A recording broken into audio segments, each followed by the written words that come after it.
दोस्तों नमस्कार। मैं कलकत्ता में हूँ।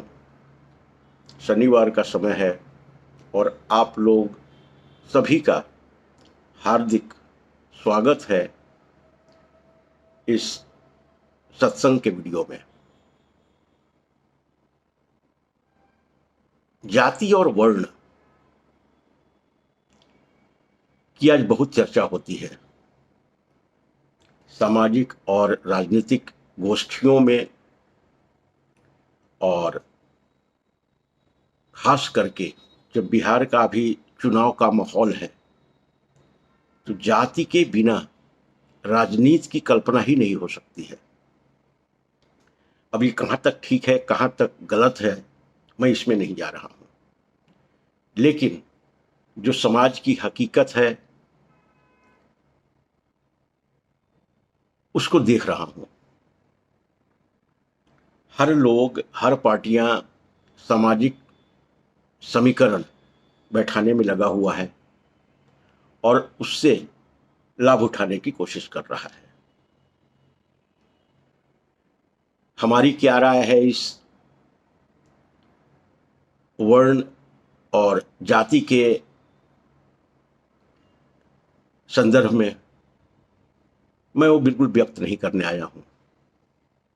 क्योंकि ये वीडियो सत्संग का वीडियो है, इसलिए हमारे धर्म ग्रंथ इस व्यवस्था के बारे में क्या कहते हैं, गीता की क्या राय है, उस पर चर्चा करने जा रहे हैं। गीता वेदों, उपनिषदों का सार है, एसेंस है। वेदों और उपनिषदों को पढ़ना बहुत मुश्किल है सामान्य ज्ञान से। इसलिए भगवान ने उन सब का निचोड़ 300 श्लोकों में रख दिया है, जिससे हम आप लाभान्वित हो सकें। आइए अब कृष्ण क्या पक्ष क्या है गीता को, ये वर्ण व्यवस्था को लेकर के उसकी बात करें। गीता में एक श्लोक है,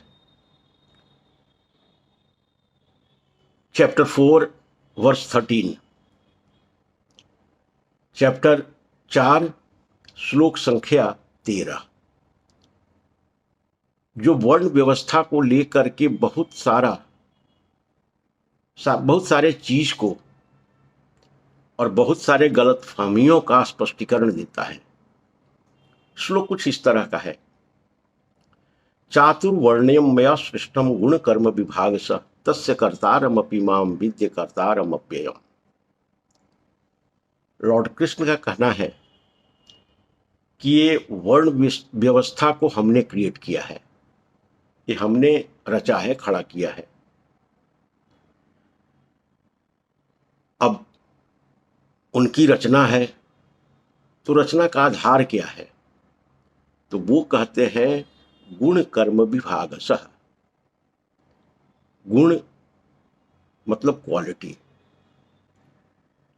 कर्म एक्शन, विभाग सह डिवीजन। गुण और कर्म के विभाग पे, डिविजन्स पे हमने इस वर्ण व्यवस्था को खड़ा किया है। आगे कहते हैं तस्य कर्तारमपि माम, इसको क्रिएट तो मैंने किया हूं, लेकिन मैं अकर्ता हूं, मैं इटर्नल हूं, शाश्वत हूं, अविनाशी हूं।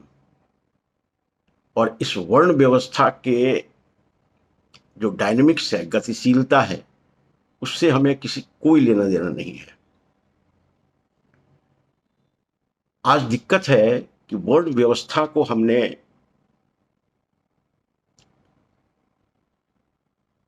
जन्म के आधार पे मानने की गलती कर बैठे हैं। एक ब्राह्मण परिवार में जो लड़का जन्म लेता है वो ब्राह्मण होता है, क्षत्रिय परिवार में जो जन्म लेता है क्षत्रिय होता है, वैसे ही वैश्य और शूद्र बन जाते हैं। कृष्ण का कहना है कि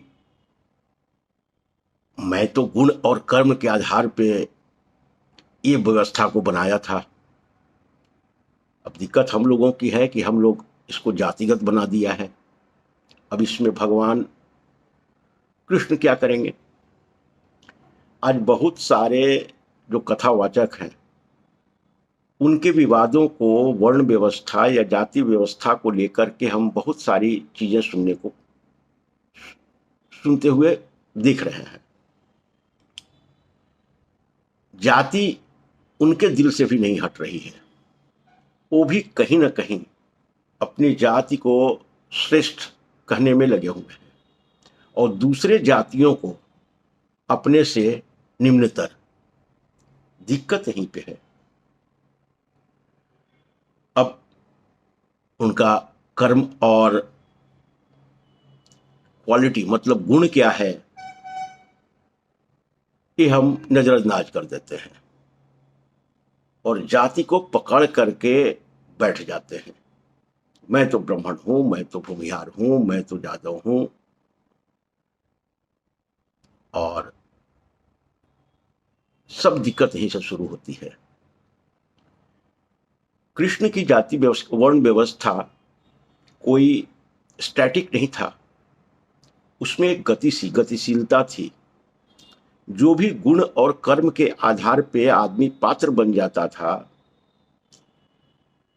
वो कहने में तो दूसरी जातियों का होता था, लेकिन समय के साथ जब वो पात्र विकसित करता था, गुणों को अपने अंदर विकसित करता था, उसके व्यवहार उस तरह के हो जाते थे तो ब्राह्मण कहलाने के अधिकारी हैं। लेकिन इस डायनेमिज्म को, इस गतिशीलता को हमने रोक दिया है और एक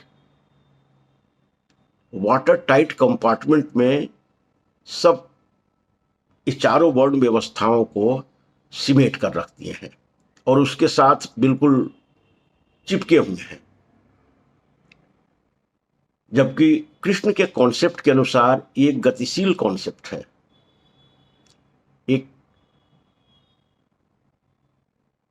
शूद्र, दलित या उसको किसी नाम से कहें, हरिजन कह लें, उसमें भी यदि उसके प्रयासों से ब्राह्मण के गुण वो पा लेता है तो फिर ब्राह्मण कहलाने का अधिकारी है। और वैसे ही दूसरे वर्ण के लोगों के साथ लागू होता है। लेकिन हमारी जो आज की व्यवस्था है इसकी इजाजत नहीं देती है। जन्म किस जाति में हो, किस वर्ण में हो, उस पे आपका कोई अधिकार नहीं है। वो तो एक दुर्घटना थी या घटना थी जो घट गई है और आपको यूं ही जन्म के साथ वो मिल गया है। आपने नहीं कभी कहा गया, आपसे कभी नहीं पूछा गया था कि किस जाति में जन्म लेने वाले हो जन्म से पहले। लेकिन ये एक्सीडेंट के स्वरूप हमें जाति मिलता है और धर्म मिलता है। लेकिन हमारा वो संसार में आने के बाद का परिचय है। संसार में आने से पहले हर लोग ब्राह्मण था। इस वर्ण व्यवस्था को लेकर के कृष्ण की राय से बहुत हद तक हम सहमत हैं। यदि एक शूद्र अपने गुणों से, अपने कर्मों से, अपने व्यवहार से वो ब्राह्मणों के सामने खड़ा होने की ताकत रखता है तो फिर वो क्यों नहीं ब्राह्मण हो सकता है? उसे क्यों नहीं ब्राह्मण कहा जा सकता है? सोचिएगा जरूर। लेकिन दिक्कत वही है कि हम लोग हर को एक सांचे में ढाल दिया गया है और हर लोग उस सांचे को पकड़कर बैठ गया है और अपने आप को उस सांचे में ही फक्र महसूस करता है। उसका वही अभिमान है। Thank you so much for watching the video. Thank you.